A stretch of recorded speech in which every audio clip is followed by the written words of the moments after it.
yema yene wafaya poku a wayeda dunson ana maami wo dobroni nso so enya mienu enti ebra kwa nanim ye hwensam no koto nso wo ne fa ni nyina ye die kire de befiri mu ababia no ye de beba abesom Yemfre sansan sabna so na yenko yensam foforo mu na yekọ eye wo me mrahye fie en mrahye no ekwa asetena ema eye donkase no na no dani onabo mahama ayarega de eye nhihya dapono so a wode be ye adwuma nyankopon ye adom afi na watwe aye besimu no de obeye wo mrahye fie hodom no nyina no de first business statement and woda ni nyina di de tre eye mrahye fo bomperimfo se be ye no obeboabo ho na nyankopon ye adom a na watwe aye besimu no biemu no wo ba wo hono ne wo ba be ye enti enam so ema onabo mahama ayarega etre se nyankopon ye adom na sese eye na watwe ufromu a mrahye no besa kwa asetena wo hwese eye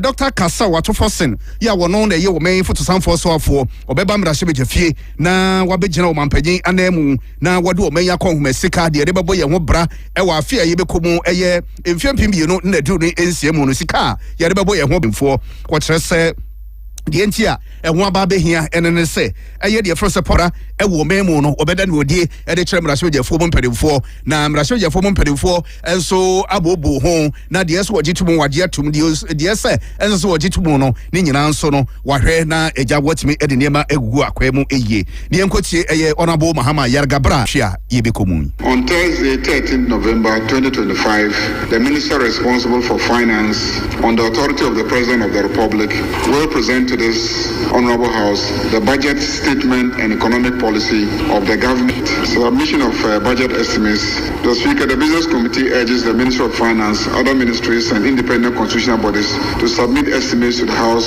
on time for the consideration and approval. Post-budget workshop. So Speaker, in view of the presentation of budget statement and economic policy of government, a post-budget workshop will be scheduled for the participation of all members of Parliament. The venue and time will be communicated in due course.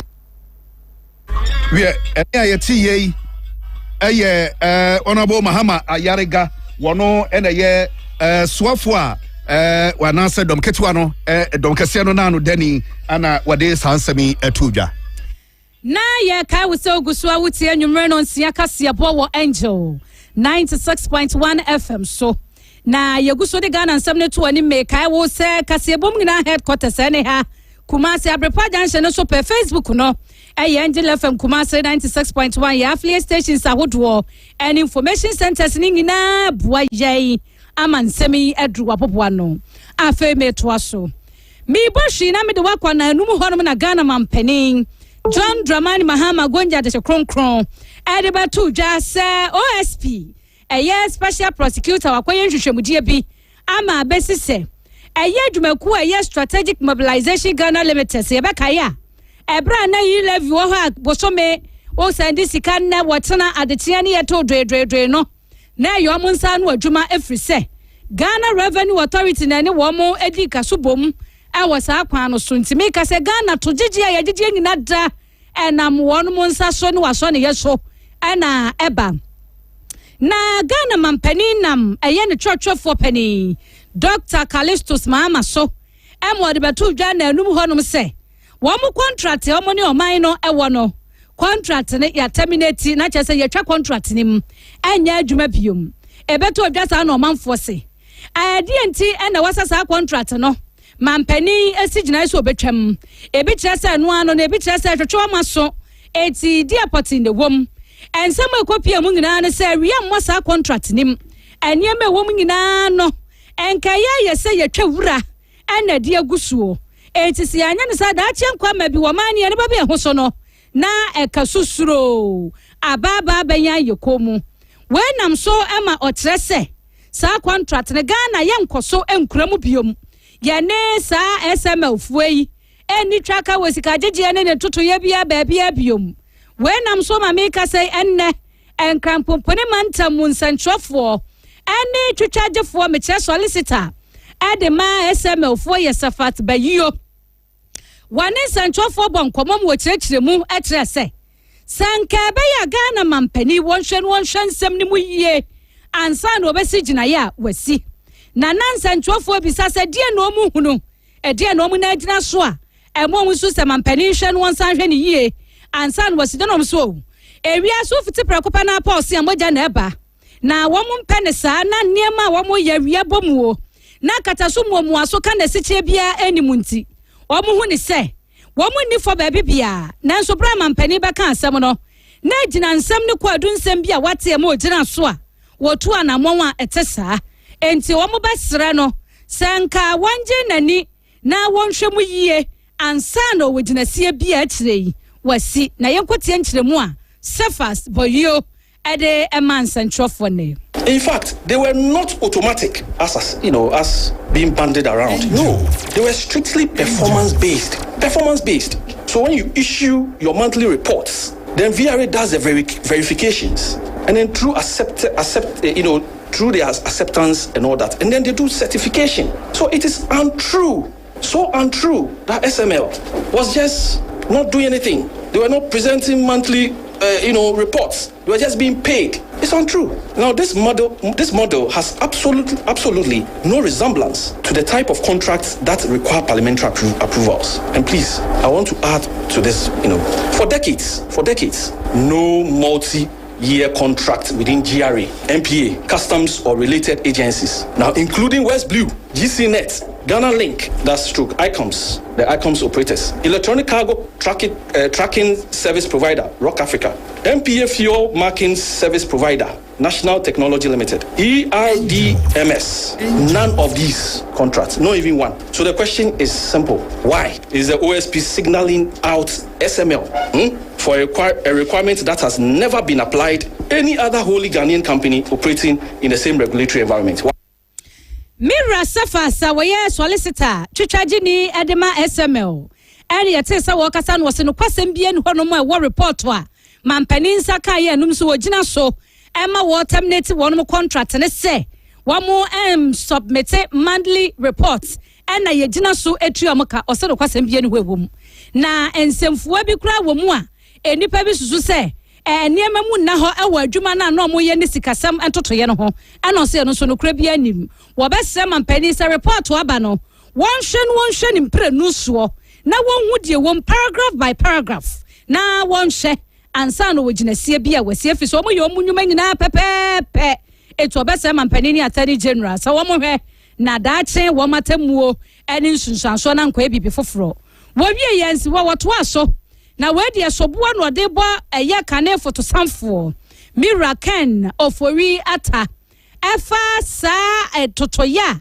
na wase ekwa wono mafa efisa adwuma na esikasem enti enam wo mo Ghana Revenue Authority so na akwasi Finance Ministry ho enam sa abre no na ho ne ntotoya ne nhyehyeye no anya se de wase yenti da ne soboa ba hwi yenkwa na no so yentie no ne abusumi du nsem bia audition. Listen, if there's one person who has been a disservice to SML, it's Keno Foriata. Let me explain to you. If there's one person who has been a disservice to SML and its operation, it's Keno Foriata. Remember that this contract is a performance-based contract, okay? For 10 months from the inception of SML, when they did their work, 10 months, they were never paid. I mean, I can't judge Ken Foriata so much with that because he also needed to be sure that SML is delivering what it says it is. So he made the Ghana Audit Service.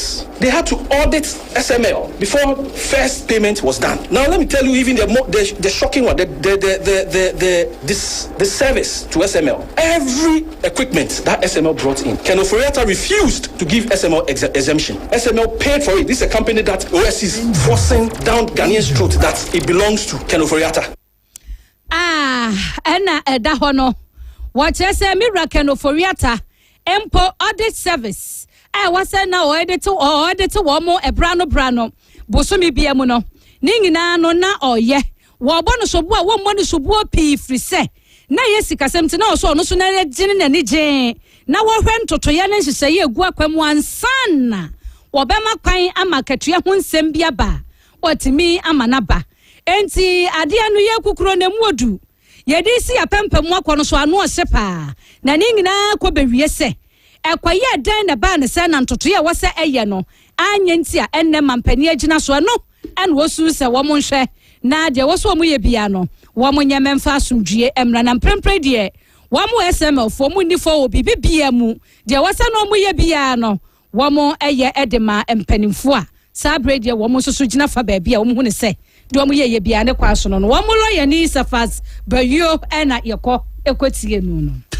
Nsɛmi nyinaa free your Angel 96.1 FM so ɛna ɛbɔ wakɔ mu Mr.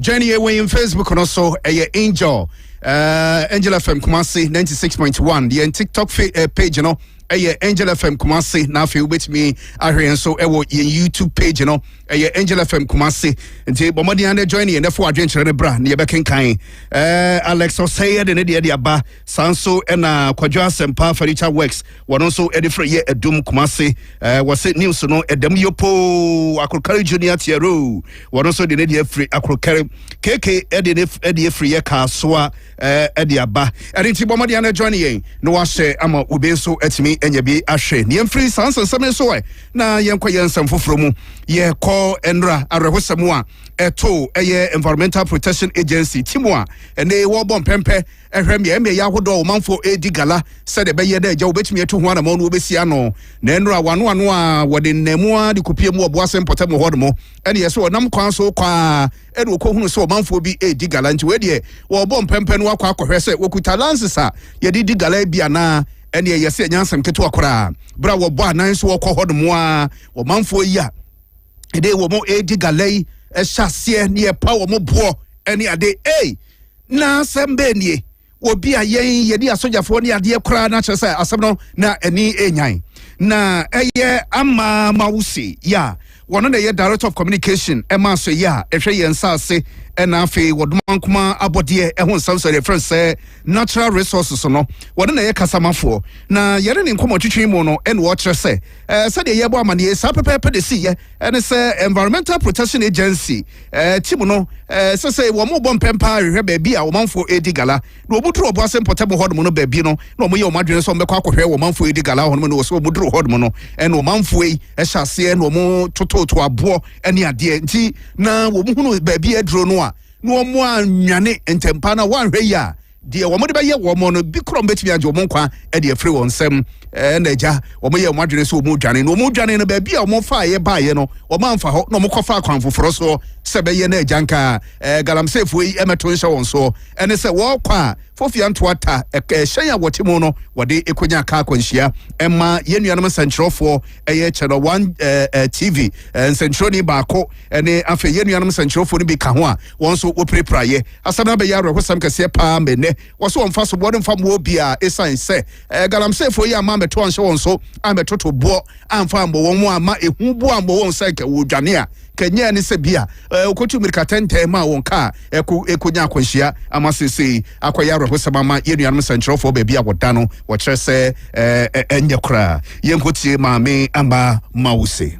They went on site, and so they were conducting operations around the country, going around to ascertain who was operating these machines or manufacturing the filtering devices without permits, and to close down shops. And it was in one of these operations around that drain that the illegal miners spotted them and decided to attack them, pelting stones at them and things like that. And so they had to flee for their lives. And in doing that, had to take another route out of the place. Out of Boise, and it was in the course of that they got involved in the accident. 2 journalists were in critical condition.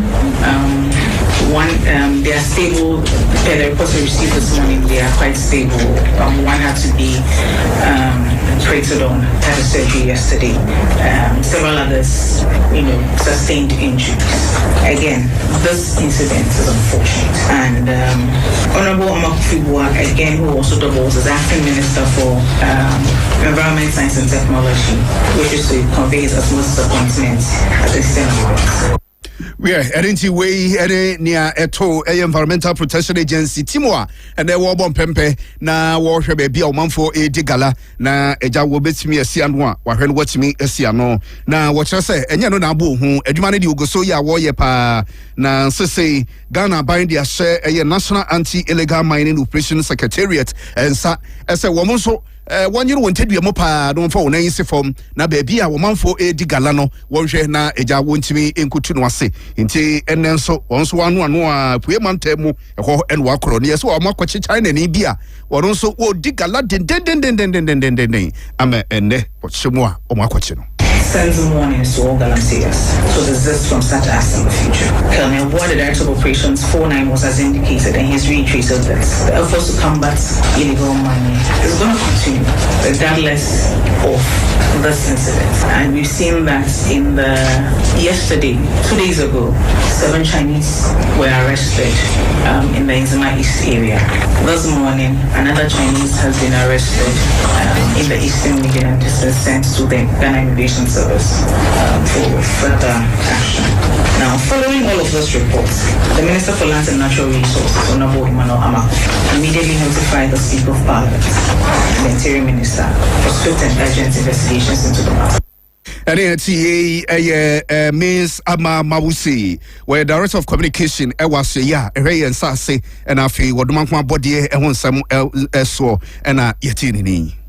Yada swaj na nkwansianya rahusem we see ye won central any EP Environmental Protection Agency adwuma na omukwaye nam so ema enipa ni bi ye mpene ma mo meye adwuma mo ye o madwen se ye da ye ho na ye de ani ache ba bi fufu afofi anto atamo adware abamunti enam so de nkwansia eba ye na sei na asante mantem mo ne fa ehwe Ghana central adwuma ku nkabomu adwuma no so ede atodwa wono mo etresa wo mo ma and central for preparing na kafra ya wo mo ya pa nanso abanesa arawusemi ekoso ewodadwene na sansemu yi anon mo kyerese enipa won mo ya central for bia wo mo ho ka kase Ibrahim Abubakar owo media general wasan ye reporter at the Madum News and the asemu a esi ya no nyame anim no kore won mo bo moden pa amanyame di wo mo ho afofie and I featured on White TV Asante Mantamo correspondent owa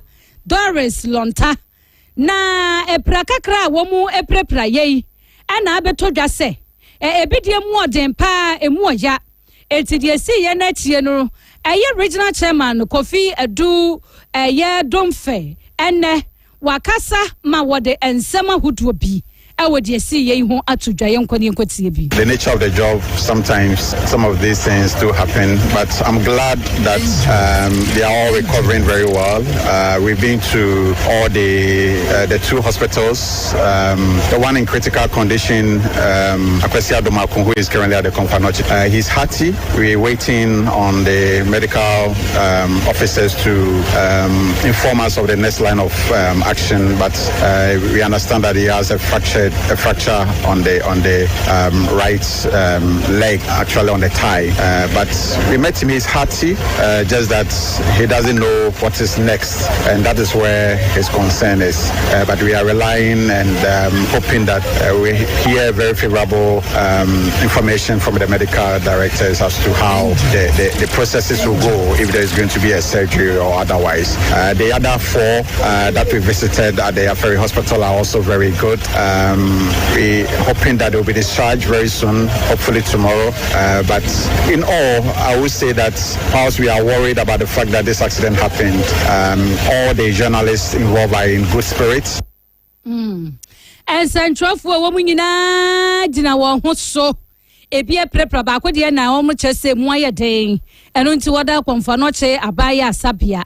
Na dear Asante Mantemu Jamtineni, the Magana Journalist Association, Kofi Edu Domfe, Kangana se. Asante Mantemu Central for Yata, Yenya Numua, Epranechi, Ekura Womu den Yadowamodo. Dear see and a Jumana no more, Chessa Yajumano, Sadia Wakan, Hupao, a dream revenue, but Sania Kasaka Sabia, Yasodia. Baby Abakwan and Namwame money, Babale Baleno. Na eno so akwa bibi foforo ne se wo mokwa ya adwuma wo mo akwa akopira se yenti o ma wono nyina kafra e wo de asie no no hwa ni mu se ne kyenai dodo na benya ya de hwa na yayi wo mo abafie journey our Facebook and also our angel Angel FM Kumasi 96.1 na efo adwenkyerɛ ne bra ne yenkenkan emfa emau na yenko enzema empotamo hodmwe na nanom no manfo ye wo hodmo adi o mafa hye ya wate ne den kundum festival na wabodwa de aton safre ye mperimfo kunini ne ntine mu nyina wode wani nyama ba beta wachi ene na dwumadi no nya asam ketwa kora na enikan yi na efenso na we afidie de asɛmti a wode eto so no se was preserving our heritage, protecting our environment, united in peace for sustainable development. Ya dwumadi ni nyina koso ewo atuabo na enyasam ketwa said the making ene na nanom a wo frefra wo nkente wo mo a kyese na enikapa na said the eja asɛmti a wode ato so no ebo amane no etro se na nanom ani abre se baby edro ni de ese se ye nyina ye de na isi fomo ne ye bo ye nsase ye nkwa ye brentuo ene ade ho ban na eno mum de tibe de o man puntu etimi eba na we na aka ho bi ama awolai blay ya wotoso enkono ya wono ena ye nzema man hene wagina mu akasa etu Ghana fo se mpanensi wonso we ene nipa se galamse de ne kono enya ban ko ne betimi akon etoji se yenso so man no yenso ye from de de boa se de be na galamse no ebetimi etu nase effect on our economy and our environment yada on your crown. I said, Mercury, another Wajana, Oma, cancer, and all Kakao. The young and by Mana Makufua. Wait to know us what opera my galam so perform. Ojama anti galam say fight task force effect on our economy and our environment. Yada on your crown. I said, Mercury, another Wajana, Oma, cancer, and all Kakao. The young and by Mana Makufua. Wait to know us what opera my galam so perform. Last week, Otum chair pickups, I think 10. Say fight task force or Sunday LIB Koto Parliament to revoke I wanna what mine or forest reserve now water bodies Sikakama saying that na mount Wanga Cambo na what's the impact on funding Nansa Peter Yakupani here. Yamboa Nagalam say on career one file and perform Nalamba Fanning Temper if Lambda is the industrial hub of Ghana.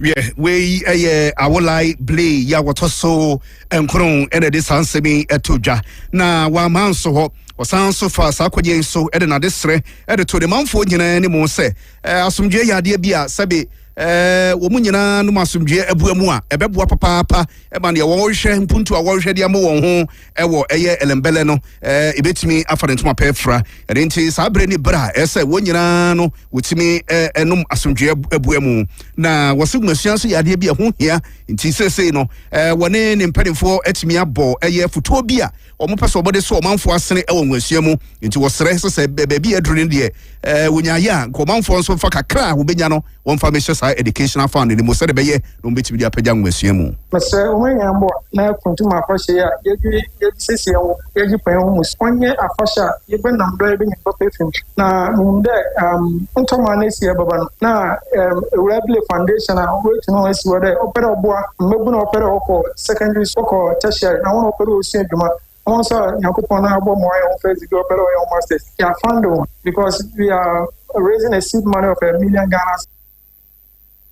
Heniati ye enzma hene awolai blay ya wotoso nkron ene de sansemi etuja ya to asem no so kai wo se uguso anwumre no nsia kase bo na wotie free Angel FM Kumasi 96.1 FM so Facebook no so etwa good wadwenkyere ba ye bekenkan na ye de amount ya play stations ahodo and information centers bi gibito mane ho ewo babia wotie se de be ya wo betensem ekoso ewo Ghana na me to so free Ghana ban ayeyede a waye na Ghana mampani John Dramani Mahama gina Ghana nemu ede $10 million million cedis ede adom amaya hodo miensa bi na odom ni nyina ne se wo kwa wo mo afiri se safo e wa hunyehia mu pa eba na didiem edro no mu kwabrane ho badodo no na yarehwe ni ade a ni nyina ho akwatwe enam se sa amaya waka ho asemi mpremprei ensu yire ni mframaja mpantrudu bi age wo mani nyina fa amami ensa ameka ho asemi eye Jamaica Cuba ena fe Sudan na no ada wo busumi atwam ne da na toso aduonu nwatwe ni mu Ana Hurricane Melissa, San and Swashia Nyasam Katwa. What them from Massa Baba no so, and ye said ya why ye chrono and qua any nine. Now when I'm so, a man from a boy ya a dear war a kunkum nipa, a medria near the dear moon samono, a quack baby yoho, baby any pada sanity in Tibet to crano, and also so aqua your haunting there, a war Jubilee House, and I what they say ye Emma a year a my me and saying, Nanya nunko and what they call yet. A year 2,400 bags of Ghana produced rice, he began a yan kasayamwa ye, and pim yenunia hanai bag no, and I what the tatu.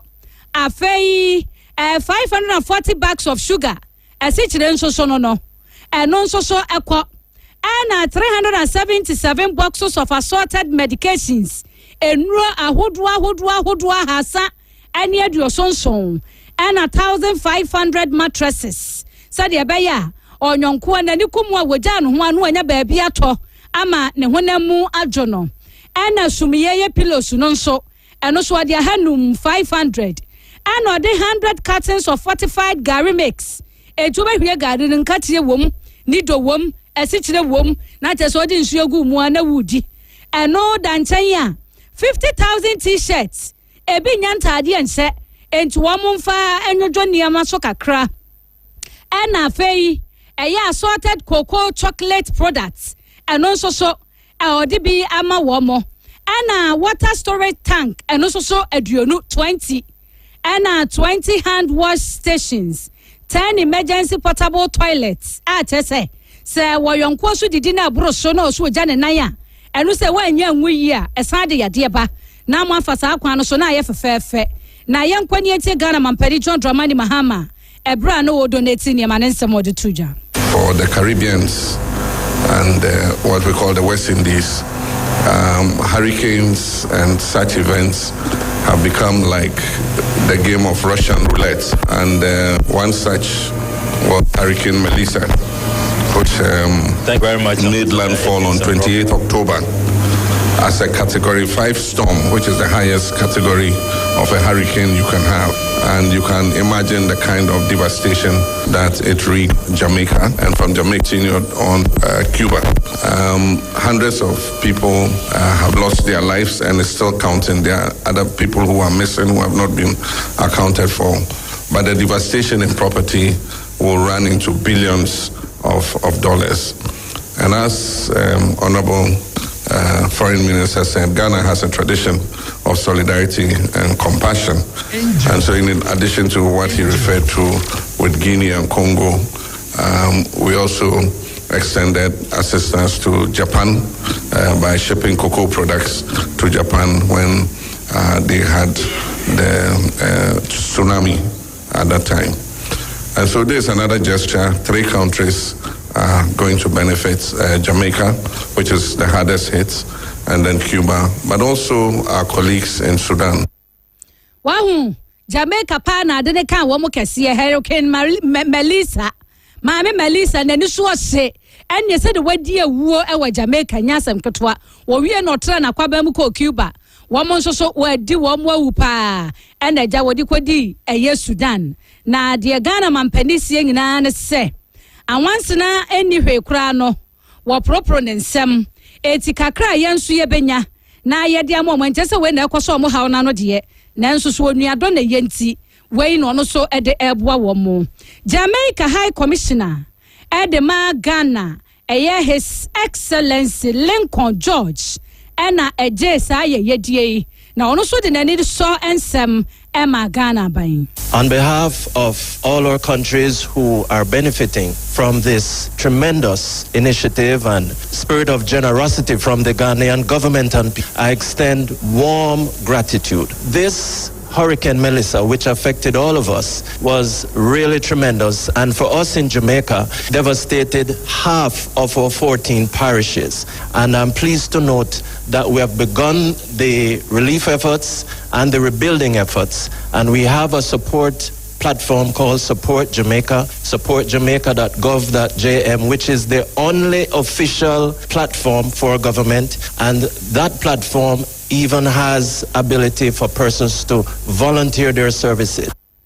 And from a Jampantudwa and Suyokaho, Nidin and Hurricane Melissa, Bonia Wadie and Waya Yedie, and a Ghana buying a year nam suman penny for edas ye were ye. Anna a year honorable Nadine, Issa Salifu, Wajina latest form, and Nim, and the one man nemu, and also at the latest form. Ma wonum na no the same na say. Sa mai mi an say dan ya Ghana for e wo so. It is a mampani ya fefedi it say ya dan no so nya bi fanta na chi. Ono so anu the same ni. Oh yeah, ama yankofo na ahoyeye ya etu omo no because wo hwe say nipa kwa ahoyeye mu a ni nwa na na ebo ano. Enti say omampani atu anamon we a yen so latest food na say dey ahoden ni bibia no. Eta na chi. Ense say beja ono nkwa say onye say adwuma. Yen nwa no tukwan kɔ hɔ yen danfofo hɔ yen brothers hɔ yen cousins hɔ. Enti atu omo no atu ye nyina. Enti the president here no onye mom nkwa oya ama ye nyina. Wey enigisem Emma wo my Ghana. Ena fei Jamaica, Cuba, ena Sudan. Maame mframa wabo na wodi nsu afra etu agu omanfo so se twaw. Ebi nya baabi na, ebi nya baabi ntena, aduane kura ho akwatwe wodasani nya baabi nidi. Empo didi no beja ne no so aye boati bidin. Ena mpadimfo atena se akeka won sase ama Ghana ban edesa aye yedie akọ ama mpadimfo ekamu nsem. Johnny wo Facebook no so ne behwede Holy Trinity Lutheran School, Kwadaso Estate, School na any papa, and saying, Bible cracker, as a yenchram quadano, Mofrano, Equia one faso, Nasuina, when free home. Na said the Yenina Yinimono, Ghana Hanamo, Yedi and Kokurumuti, and a 2 band, Yedi, Pedim for Yabedu May anymore. Sukui say, 1 month a day, Nymphi Dungoche, and Sunday Bikuranwa. Edura bato so so kwa kwatoa ba na afi wo hunu se de esitu aba enti we de obehya ase no akire nkwada no ekwan ye fa so to aba e wo school mu ho no mo enti school prefect ayeyi no sick bay prefect ayeyi no ene compound overseer ya ayeyi no no wo mato so aba akire nkwada na se de esitu aba wo Ghana ha no mo ene e bra Facebook no so behwe na ni kan papa na wo wura yire vivie na sare boatin wono na ye executive manager Emma Holy Trinity Lutheran School Kwadaso Estate Santemante Muha na wachire butayentia Emma omode adi Yes, school muhano. Ade aye chebia na ebe se ye practicals na mfa no hu ya ye share no. Into course social studies aye share more about election. You start to you say as a school election aye share more school classroom. Ye from Brabonti.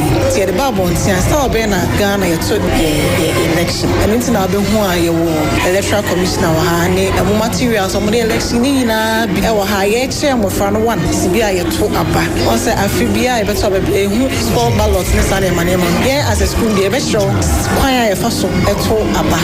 So who materials na wana, and yes, I will have for show keke. I will have to say share mo frano, sibia eto aba. I will Ghana. In the position bia, I will more contest. I show me now ballot paper so. I choir be faso, I don't want to be mama. We pana or prefer, and you see na share mo frano. Yes, share mo frano leadership. And our democracy so a practice for Ghana. And every year who say the school house so a practice. And yeah, as teachers and now managers. They choose leaders ma emofrana choose omwa leaders oba ha so be say emofrana na share red notice say ukuta wo ID card a do konto aba so wo share red da ya ma kwan e ma won to aba yeah enti wo join your Facebook no so now be hwe school mo ho nkodai wo mo ankasa te wo mabato commission ya transfer mo hwa abato no so na nkodai di line so wo ma hye ntade kokko no chrese wo mo kada ye dia ma wo so wo qualify so ultimate to aba no efe pa school no ayade na school for nkwada wo gina ye wo various positions ahodo a wo preye no emu baako ene sick bay prefect na school ni baako a wo no wo win ye ya ene wo no na wo ba be hwe wo mo sick bay so ene Schneider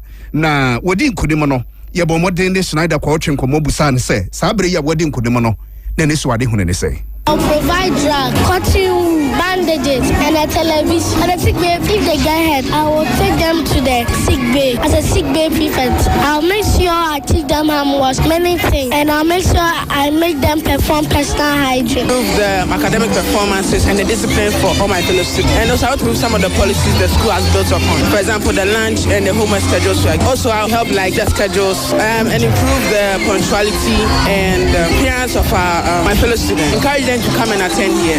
It's a very nice school. And I will ensure that the compound is clean at all times and every student follows the rules and regulations of the school. At the school I am pledge says, I will honor my father and mother. I will keep the compound clean at all times and I'll be punctual. I will make sure to instill all these morals in the children so that they will grow up to be good people in the society. Yeah, nti enkoda yi borofo a wo hwe no wo se sabre ya wawi yankopon ya domo a wo ba wo be provide niema school for enkoda no so obi ehu dodo no antempa ne ye duro ne ye dia man first say des wo timi ye ne ade nyina nji Snyder na ne school for enkoda ya wo mu edin kunim e wa ba wo to ye e wo school mu hodom no e mu nsem bi na ye ti nsem nyina free Angel 96.1 FM so de bo akwa mu ye hu so kuti abo afon krato ne ba ye betwes you ne de wakwa amano ne.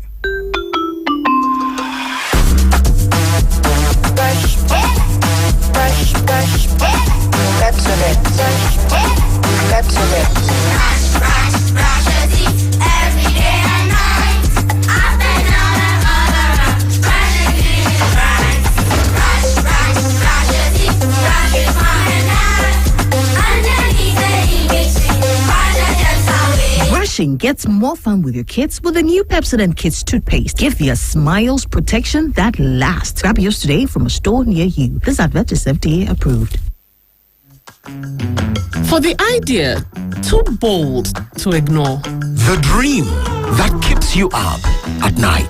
The plan that's waiting for the right moment. Well, this is the best time to make your move with Stanbic. Our rates have dropped.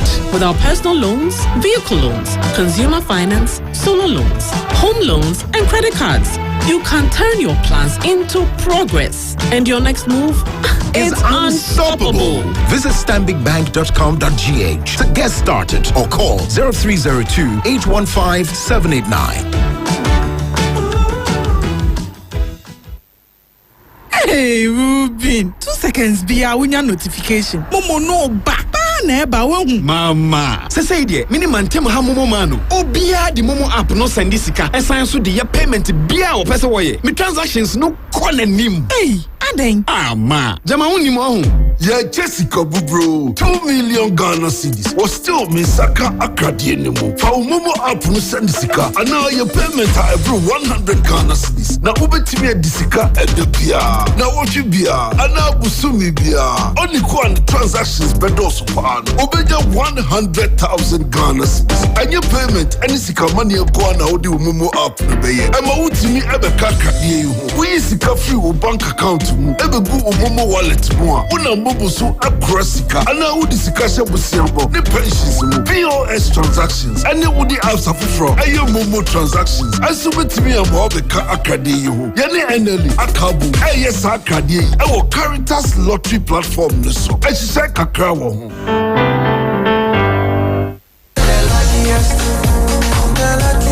Lucky's everywhere, for everyone, yeah. Afihemaa Mentinka kekeo, miniman kasa. If you say the luckiest season 3, Asayaba. Afihemaa menchew ekwan a obefa so nye wo ticket but star 712 hash. Ready as no so. To ticket announce ko internet no so. Na bo the luckiestafrica.com. Sebia me a community ticket na so. Na you lucky number. Ubetumi so ama system na bi amount. Sure ahia wo pese wutia. Every 1 Ghana cedi. Kosi 5,000 Ghana cedi. Ubetumi mpo ato ticket no amo bi foforo. Ye obi hero. Upese wutia. Enye denkra. Sa wo Ghana, for mobile money tia. Na sa wo amanone dia. For bank card tia. Ticket bako ebo sika no ho empay ahanum 500 times. We ye massa ye pay. There will community di benyanso. Betimi aye emoho edu 10 times. Inti yen kambom na yen lucky. Na luck obebia. Shawo ho so enya ma wona wondi ifie do watching. Luckiest Jumedie yi NLA Imrata Chere wo Caritas Lottery platform no so. Hello, Ghana for bills are coming home mo. Bills set 2025 year. Any da so wo homo bia what kwa. Oni ejuma ye. Ain't for when it's bills. Na beti loan na ubeti media ye wow ejuma. We ye loan don't come me. Wun ya shio. Nye wun ya ne wo Ghana card. Ewa na wun saka usika. Na sa we obia we ye wow ejuma upese wutremu. Anasa we ejuma nia. Uti bosomi aketria. And your bill se bray. Na beti lona. Wun fe BS yawa. Collateral. Anasa deposit. We ye mubia. Ain't ya feed bill se will be a 1 year to maybe ye. Ubetumi abedi loan don't come in ubi. Na sa what's nefi na when yes no be dear. Hey wow. Ain't different bills se sia. It was 0596 920 833 and 0302 200 390. Now wait to me yawo bills. Name ain't you say kakrawo. Bank of Ghana and Sasha Bills Microcredit is just say Bills, financing your needs. Hey, hey, hey, over there. Hey, ha, hey, ha, hey. And man was the den cry. Hey, taco, taga taco, debenum taco, hey, funny face, hey, taco, taga taco, debenum taco, hey, funny face. Bema wa America. Tabiatakum, debenum takum, tabiatakum, bema wa America. Tabiatakum, debenum takum, hey funny face, hey takum, tabiatakum, debenum takum, hey funny face, hey takum, tabiatakum, debenum takum, hey funny tabiatakum. This advert is FDA approved, not recommended for lactating mothers, pregnant women, and children under 15.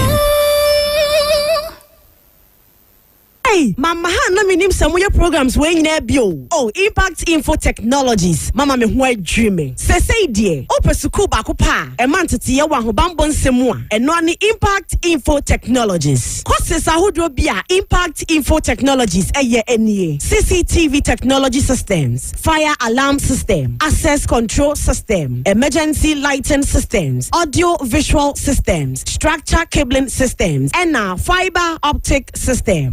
Wenye and found so your bar and our bema ubetumi aba de hia ne say wonim atro ene akenkan sanya wutie bia no ya church for no wabotra or de betra wade ama wo hu na ne gisema wom ne say obie courses we nyina ye bema wo TVET certificate baginim die ne tete ya obia ntumi nyi free wonsam sa wo hwe ya twa kwan a ye wo koma se he ya swami ye ne Methodist asori no ene di hwanimu frey 0241 100 238 and 0546 574 668. Email impactinfotech108@gmail.com. Impact Info Technology, intelligence and professionalism. But a career don't so me who came up Pantino. A banner so done now person bosswa. Mawani now. No pian for zero and you from Mascot Prestige Roofing for Sia. Roofing sheets the metal trusses papa party. One open no. Say MSL long span, SL long span, IBR long span, and our singles. From Mascot Prestige Roofing. One more Euro task papa panso. Concrete the pavement blocks in a. Open your bill wakati. In fact, a banner construction near my party. Mascot Prestige that you know. Piano from number free estimate cra 0243 234 483 and 0501 498 723. Landline 0322 291 424. Mama first 50 customers massive discount. Normal warranty against fading.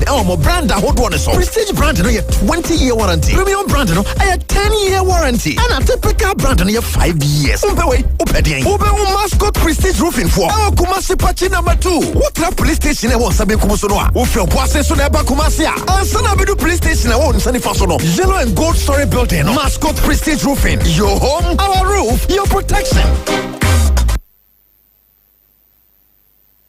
Angel. Yenkowie kasebo no ewo Tanzania ememu. Ena no woto aba ewo Tanzania memu na woto aba ne wieye no wo mampanyini ye France Samia Suluhu Hassan wone ne di nkunim na wonya emerimu wo hemabu pen aduokono nwɔtwe abane kora no wo ba behya ase no opposition leaders mienu a na nkomo press wo ne no ekosa kansi no nyina no yeyiwo mu firi mu enti ekoka wo no nko na kyerɛ so memu no to no so aba ya ekowi ase wode akwakodi nkunim a wode emanimu wo hemo abu pen aduokono nwɔtwe na edi nkunim ewo manimu abato no wachi no pinche ye ekoso wo manimu no nyasem keto omu anu manfo atie gumonten so no oye kyerɛ ne ade aban no de ho nsɛm de aba beto dwa ɛsɛ wo mo a yesa wo ye kyerɛ ne nyina no enye obi asa ahɔho a wo mfiri wo manimu a waba bebo asese wo manimu no wo mo de edi sa emim sɛm a ɛte saa ɛwo manimu nti ama sese kame se wo ma sha se ye wo mo to hyɛ ahɔho a wo mfiri ye Tanzania manimu so ya wo ye mo ayakayaka de we na aka ho ama enei Kenya adehye me nipa beboro be se empem ahanu aduonum ene ne won so akwakoba asese e wo Tanzania memu ho ye kan kire se wo ye adwuma wo ho wote ho na wodi wonkui e wo ho demo ye de ho so bo bi di abowon ama ateti ya Kenya adehye mu bi efemu no enya asam keto akora we na ama eye Kenya mansoafo yi a wo hwe amanone ehun nsam so e de abetudwa ese na adehye mu hia ne papa nti de ese wotimi ye bia no be ye se de be ye na adehye mu no ye ntete wo mo e wo Tanzania memo ho Tanzania ne Kenya mano ebohye nti kame se Kenya adehye mu dodo no ano ene ne wakoba asesen e wo Tanzania ememo ho nti mansoafo e kire se eniema omudi egu akwemu no ede se wafre soafo a wono so hwe amanane ehun nsam so wo Tanzania memo ho ese wo momoden na eniema bi eso tibi di gu akwemu ya wo matibi di abo Kenya adehye mu wakoba asesen e wo Tanzania memo ho no omonhwe wo matibi enye ne sa eni sampadimfo bi no nyina no etonkra ede emo wo ho na wo ye hye se de beye na umbetimi de abo ahoho a wonfiri eyo menmu eho eban ensam no enyira si yemfa sedam fama yensam fo padi aboaje da Costa woni mafo kese ene kasebo de mufo nyina polena no nyina ka ho bi na oboabo kasebo ya no masomfo mienu yesu besi nkonya ye de kasebo yi emu ensam de ebro Christopher wono so ene tena Facebook no wachi ya wo stream bibia ma mutimi hwe ye ewo Facebook page ye TikTok page and afi ye YouTube page no eso yemfa sedam fa menwe kwa hudo ye ene TK boache electrical sebe boy enwumri wose dan wa wie na dro so betwen kanea de akofie ho no mo a wo ma tropical cables am what media twen kanea de akofie ho na o sizes bi nyira bi ho 1.5 mm ho 2.5 mm ho 4 mm 6 mm 10 mm and afi 16 mm and what you know kanea wo be so ewo efie ho no nyina no so no nyina no what be aba or the first say among cables wo and all sizes be a open ubenya flexible cables size be a open ubenya chandeliers different types ubenya switches any sockets nyina no silver any gold nyina no ubenya and or conduit surface lights ho ceiling fans any standing fan nyina ubenya corner lights any wall lights video light video doorbell nyina any TK Boache Ventures edi nyina bi diapa edum mekom prempe the second street bomode na for the chho no kwaje oni maybe number is 0244 015 578 ofra or for obejo so edodo such regiment say rural bank plc as a bra na obo awusika sam tutuemu account bia no was so first obie no obebie e de amount and just some say besia so na wo pa ne nyina no wo de kodan wo a obeye omboa na watimi ama obesia ama watimi de akwa tretre wakwa ba mu be so wo branches ahodo makomako enwotwe such regiment say branch no wo mon ene such mass market ne hwe no afi ejira wodro ye GPRTU edan mu a wono wo mo ene ben Kenya se branch no ewo Kenya se MA school ho ewo Kumasi Aloga branch ewo Aloga market ho ena afi Aboabo branch no so no ewo Aboabo post office enti tutuwa no ne no fu ani e kire ho motafo bompata mozizongo ho no nyina no wo mo ewo branches ahodo a wokwa ye mwa bi esafata bia no wo de beboa edodo afi me ka say Angel Wings Travel Air Consultants so say ena bia na opeso to kwan ekoye Norway, Denmark, Finland, Australia, Brazil, UK, China and afi Dubai wasebra na ho hihye nyina no obeye di amount ama won so watimi etukwan ne bi ama yeye wo ama from school junction number din 0559 97665 0559 97665 ofra order for obejoso Yanko Cigar Restaurant ni yanko aduane papa bi eni wo honom wonim say wo weekends mi ayedan ya hwohwo beba watena ye ho